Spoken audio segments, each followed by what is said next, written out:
আসসালামু আলাইকুম, আমি মোহাম্মদ কাউসার বলছি ব্রাহ্মণবাড়িয়া জেলা মায়ের দগরথাম থেকে।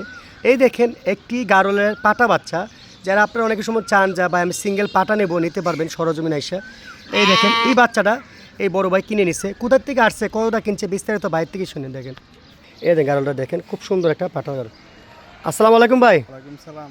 ভাই ভালো আছেন? জি আলহামদুলিল্লাহ, আপনি কেমন আছেন ভাই? জি আলহামদুলিল্লাহ ভাই। প্রথমত আপনি আমার খামারে আসছেন, আপনাকে ধন্যবাদ জানাই। আর বিশেষ করে ভাই আমার কাছে যে গারল আছে আপনি কীভাবে জানেন? ভাই এটা আমরা ভিডিওতে দেখছি, দেওয়ার পরে দেখে পছন্দ হয়েছে। আচ্ছা, কতগুলো গারল দেখছেন আসার পরে ভাই? এই তো 20-25টার মতো হবে। হ্যাঁ 20-25টা না, এখানে আছে আপনার 31টা গারল। এই দেখেন ভাই এখান থেকে চয়েস করে নিছে, আলহামদুলিল্লাহ প্রতিনিয়ত থাকে। ভাই এটা কতটা কিনছে একটু বললে ভালো হতো, ভাই দামটা বললে। 12,000 টাকা দিয়ে নিছি ভাই। 12,000 কিনছে না? জি। এই দেখেন এটা পাটা বাচ্চা, মাশাল্লাহ দেখেন এটা 12,000 কিনছে ভাই। ঠিক আছে, সবাই বাইরের জন্য দোয়া করবেন। ঠিক আছে ভাই, ভালো থাকেন ভাই, ভালো থাকেন।